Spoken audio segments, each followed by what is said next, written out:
咧呢個問題咧，即係爸爸有冇游說我咧？爸爸係冇游說我。咁當時咧，我點解唔想做呢行咧？就係覺得呢行好辛苦。咁我自己咧就一路，因為點解咁辛苦咧？因為第一，呢啲小朋友，我細個嗰陣時咧，好中意玩噶嘛，咁啊，仲有對面一個球場，哇！你知我哋啲波友噶啦，係咪先？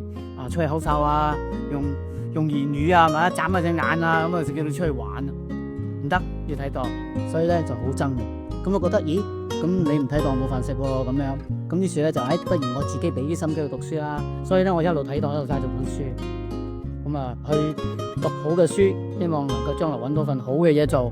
咁我就唔使依靠老豆啦，係嘛？咁又唔使依靠老豆嘅，咁我咪自己可以獨立咯。咁呢個就係即係個諗法。所以咧一路以嚟咧，俾我一個好唔中意嘅印象嘅。所以就算你知，如果你唔喜歡嘅，老豆點樣逼你都冇用啦。不過老豆咧又有啲橋嘅。咁嗰時咧，我哋細個咧就好中意游水嘅。嗱，咁啊游水咧，咁啊唔可以去游水喎。點解咧？因為經常咧我哋你原來咪有個燈塔嘅，成日都見到咧會浸死啲細路仔啊。咁我自己都好驚啊，我好驚死。咁所以咧游水咧就一定要爸爸帶住去睇住我游嘅。好啦，咁啊好快游水啦。咁啊爸爸就諗計咯。哦，咁埋呢種游水又好簡單啫。嗱，就猜咗3斤嘅芝麻餅。咁啊，跟住你做芝麻餅啦。咁芝麻要做啲咩咧？咁將佢切粒啦，搓條切粒，跟住就碌薄佢啊，滲啲芝麻上去啦。咁你即係幫手做餅啦。咁為咗游水咪做咯，係咪先？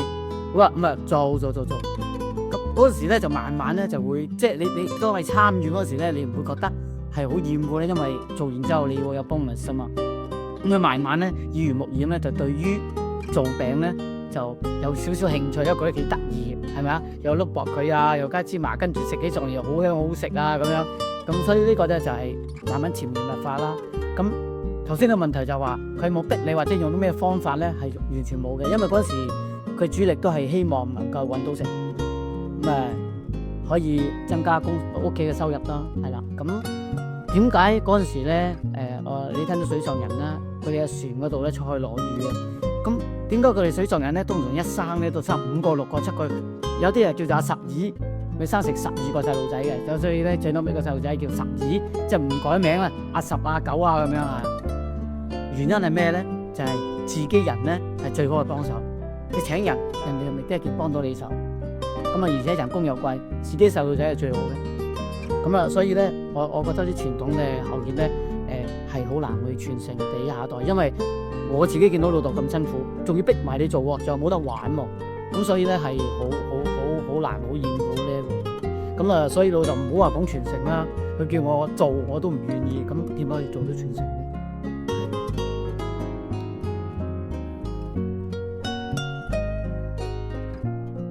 因為咧，我哋都好重家庭觀念啦，就係我係大仔啊，大仔就一定係順理成章啊，都要幫手噶，係啊。咁啊喺屋企幫手，假期又要睇檔，咁又要幫手做嘢，咁好少會有一啲社交生活嘅。咁啊，加上咧我就變咗工程科，成班得2個女仔啦，咁所以就即係冇機會會拍到拖啦。咁成日掛住嗰個檔口啦，咁當然有機會就係識到個女仔啦，咁就結婚啦，就而家太太啦。之前冇講過嘅，結完婚咧就同我講，我真係唔想嫁你。點解啊？嗰次咧同我去拍拖啦，跟住咧你自己翻鋪頭做嘢，就抌低我自己搭車翻屋企，都唔送我翻屋企。即係呢啲佢仲記喺心裏邊。不過咧即係因為佢喜歡我啦，咁所以就都嫁咗俾我啦。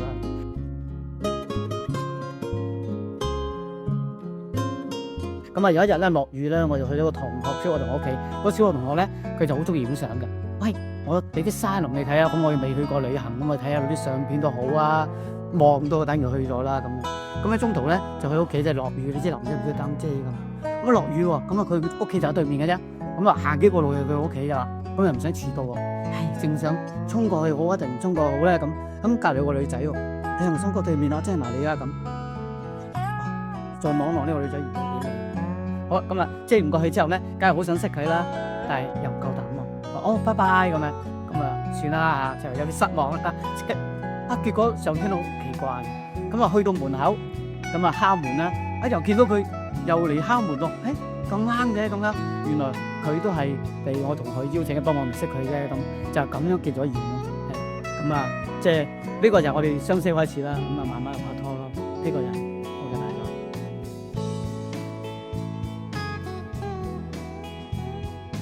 其實冇嘅，因為咧小朋友咧喺我哋小朋友嘅大家庭長大咧，我哋都成日帶佢落去鋪頭嘅。我哋會搞生日會啊，一齊食飯啊，即係一啲我哋嘅感情啊，或者個檔口對佢嗰個感情咧係唔陌生嘅。咁所以佢接手嗰陣時咧，其實佢本身就唔想接手嘅。咁啊見到我太辛苦啦，咁亦都因為咧，我有一次去分享我自己嘅理念咧，就話點解我要做合桃呢一個行業咧？我就話呢個合桃咧可以幫到人，所以我就去做。咁呢一樣嘢佢感動咗，就話原來爸爸唔係淨係為咗賺錢喎，佢原來咧咁辛苦咧都係想希望幫到人。咁於是佢就慢慢去改變，睇下有冇機會咧可以喺公司裏邊咧可以幫到手啦。咁啊初咧就係即係佢讀書都係電腦嗰邊叻啦。咁於是咧就幫我搞個 POS 系統開始係啦。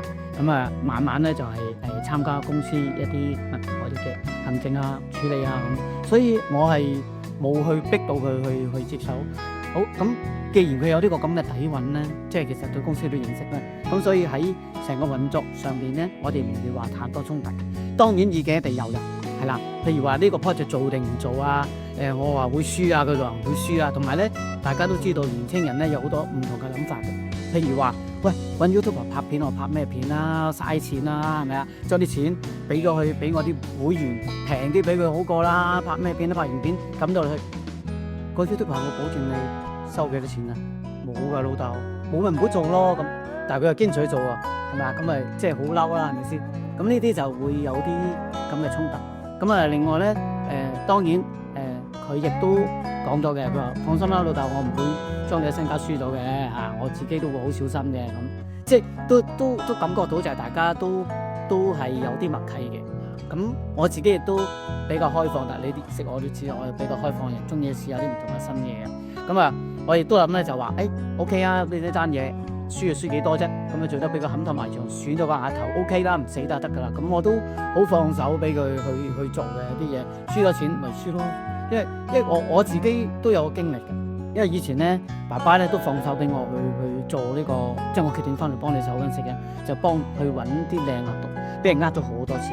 有一次輸咗10幾萬，一個聲都唔出，嗰10幾萬我哋要揾幾年嘅錢先可以賺得翻，一個先都唔出，繼續努力去做。即係你攞到呢一個經驗，咁我就會成長啊嘛，係嘛？即係佢會放手去俾我做呢樣嘢，咁我覺得，即係阿仔翻到嚟幫手，我都會放手，因為如果我限制咗佢咧，佢只要跟翻我自己條咁唔放手俾佢咧，佢會有第二條路。其實大家冇都一樣，咁你咪即係可以 S 行都得㗎。其實我覺得冇所謂。